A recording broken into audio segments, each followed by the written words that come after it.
Hi, it's Gramcracker time. Today we're reading Charlotte's Web, Chapter 5. And remember last chapter when we read the word middling?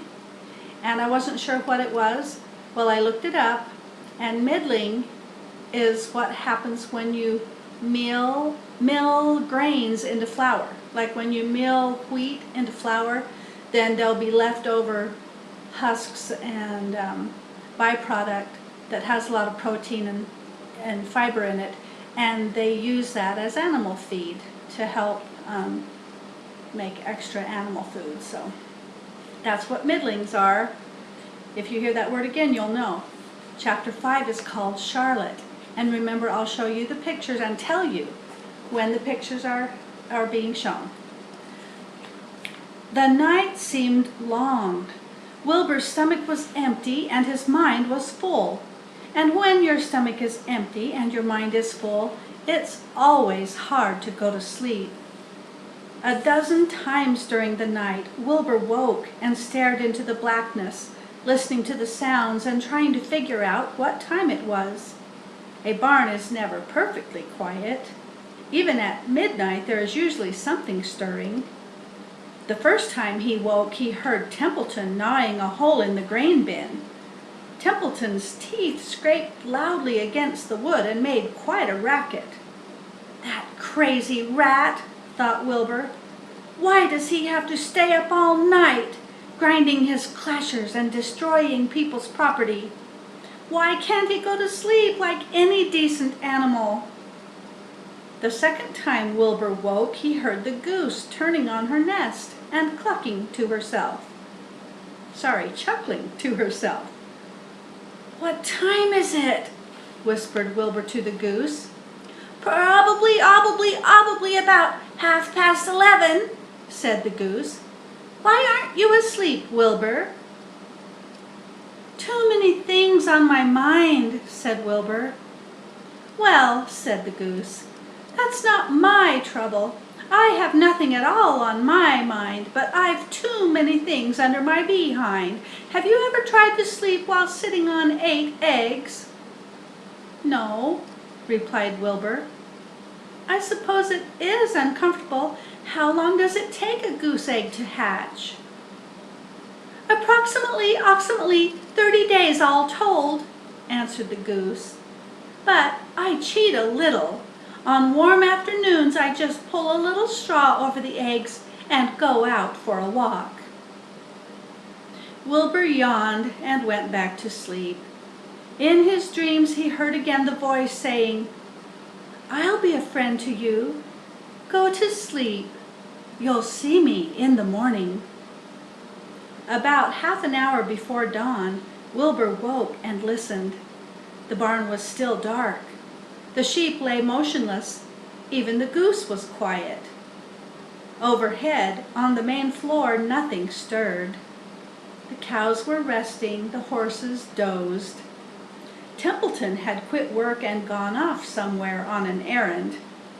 The only sound was a slight scraping noise from the rooftop, where the weather vanes swung back and forth.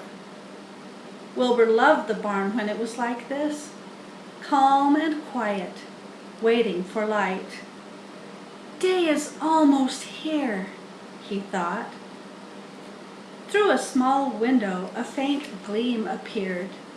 One by one, the stars came out. The stars went out. Wilbur could see the goose a few feet away. She sat with head tucked under a wing. Then he could see the sheep and the lambs. The sky lightened. "Oh, beautiful day! It is here at last. Today I shall find my friend." Wilbur looked everywhere. He searched his pen thoroughly. He examined the window ledge, stared up at the ceiling, but he saw nothing new. Finally, he decided he would have to speak up. He hated to break the lovely stillness of dawn by using his voice, but he couldn't think of any other way to locate the mysterious new friend who was nowhere to be seen. So Wilbur cleared his throat. "Attention, please," he said in a loud, firm voice. "Will the party who addressed me at bedtime last night kindly make himself or herself known by giving an appropriate sign or signal?" Wilbur paused and listened. All the other animals lifted their heads and stared at him. Wilbur blushed, but he was determined to get in touch with his unknown friend. "Attention, please," he said. "I will repeat the message. Will the party who addressed me at bedtime last night kindly speak up? Please tell me where you are, if you are my friend." The sheep looked at each other in disgust. "Stop your nonsense, Wilbur," said the older sheep. "If you have a new friend here, you are probably disturbing his rest. And the quickest way to spoil a friendship is to wake somebody up in the morning before he is ready. How can you be sure your friend is an early riser?" I beg everyone's pardon," whispered Wilbur. "I didn't mean to be objectionable." He lay down meekly in the manure, facing the door. He did not know it, but his friend was very near. And the old sheep was right. The friend was still asleep. Soon Lurvy appeared with slops for breakfast. Wilbur rushed out, ate everything in a hurry, and licked the trough. The sheep moved off down the lane. The gander waddled along behind them, pulling grass. And then, just as Wilbur was settling down for his morning nap, he heard again the thin voice that had addressed him the night before. "Salutations," said the voice. Wilbur jumped to his feet. What?" he cried. "Salutations," repeated the voice. "What are they? And where are you?" screamed Wilbur. "Please, please tell me where you are. And what are salutations?" "Salutations are greetings," said the voice. "When I say salutations, it's just my fancy way of saying hello or good morning. Actually, it's a silly expression, and I am surprised that I used it at all. As for my whereabouts, that's easy. Look up here in the corner of the doorway. Here I am. Look, I'm waving." At last Wilbur saw the creature that had spoken to him in such a kindly way. Stretched across the upper part of the doorway was a big spider web, and hanging from the top of the web, head down, was a large gray spider. Okay, now here's a picture.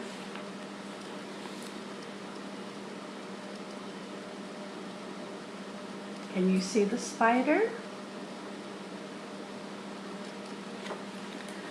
She was about the size of a gumdrop. Which is kind of the size of a gummy bear. She had 8 legs, and she was waving one of them at Wilbur in friendly greeting.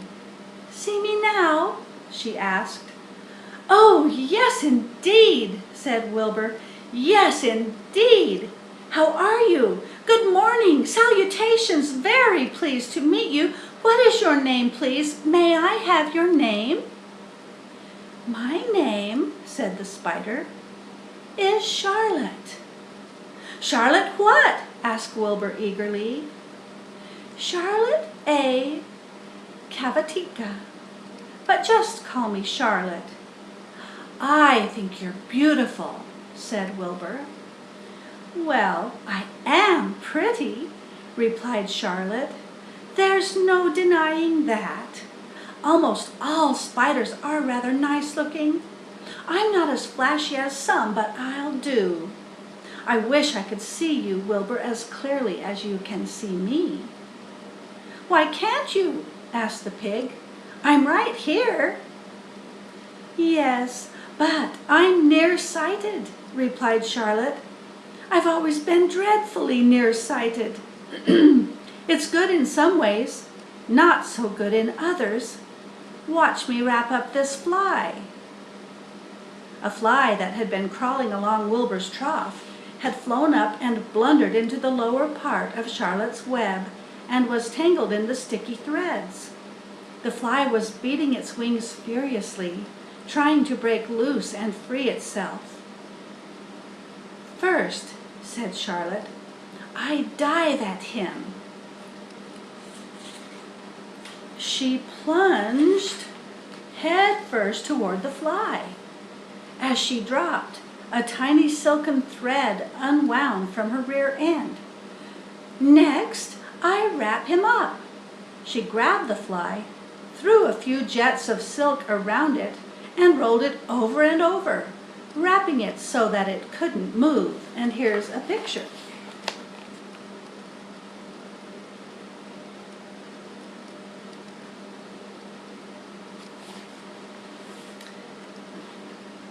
Wilbur watched in horror. He could hardly believe what he was seeing. Excuse me. And although he detested flies, he was sorry for this one. "There," said Charlotte. "Now I knock him out so he'll be more comfortable." She bit the fly. "He can't feel a thing now," she remarked. "He'll make a perfect breakfast for me." You mean you eat flies?" gasped Wilbur. "Certainly. Flies, bugs, grasshoppers, choice beetles, moths, butterflies, tasty cockroaches, gnats, midges, daddy-long-legs, centipedes, mosquitoes, crickets, anything that is careless enough to get caught in my web. I have to live, don't I?" "Why, yes, of course," said Wilbur. Do they taste good?" "Delicious, of course. I don't really eat them, I drink them. Drink their blood. I love blood," said Charlotte, and her pleasant, thin voice grew even thinner and more pleasant. "Don't say that," groaned Wilbur. "Please don't say things like that." "Why not? It's true, and I have to say what is true. I am not entirely happy about my diet of flies and bugs, but it's the way I'm made. A spider has to pick up a living somehow or other, and I happen to be a trapper. I just naturally build a web and trap flies and other insects. My mother was a trapper before me. Her mother was a trapper before her. All our family have been trappers. Way back for thousands and thousands of years, we spiders have been laying for flies and bugs." "It's a miserable inheritance," said Wilbur gloomily. He was sad because his new friend was so bloodthirsty. "Yes, it is," agreed Charlotte, "but I can't help it. I don't know how the first spider in the early days of the world happened to think up this fancy idea of spinning a web, but she did, and it was clever of her, too. And since then, all of us spiders have had to work the same trick. It's not a bad pitch, on the whole." "It's cruel," replied Wilbur, who did not intend to be argued out of his position. "Well, you can't talk," said Charlotte. "You have your meals brought to you in a pail. Nobody feeds me. I have to get my own living. I live by my wits. I have to be sharp and clever, lest I go hungry. I have to think things out, catch what I can, take what comes. And it just so happens, my friend, that what comes is flies and insects and bugs. And furthermore," said Charlotte, shaking one of her legs, "do you realize that if I didn't catch bugs and eat them, bugs would increase and multiply and get so numerous that they'd destroy the earth, wipe out everything?" "Really?" said Wilbur. "I wouldn't want that to happen. Perhaps your web is a good thing after all." The goose had been listening to this conversation and chuckling to herself. There are a lot of things Wilbur doesn't know about life, she thought. He's really a very innocent little pig. He doesn't even know what's going to happen to him around Christmas time. He has no idea that Mr. Zuckerman and Lurvy are plotting to kill him. And the goose raised herself a bit and poked her eggs a little further under her, so that they would receive the full heat from her warm body and soft feathers. Charlotte stood quietly over the fly, preparing to eat it. Wilbur lay down and closed his eyes. He was tired from his wakeful night and from the excitement of meeting someone for the first time. A breeze brought him the smell of clover, the sweet-smelling world beyond his fence. Well, he thought, I've got a new friend all right. But what a gamble friendship is. Charlotte is fierce, brutal, scheming, bloodthirsty, everything I don't like. How can I learn to like her even though she is pretty and, of course, clever?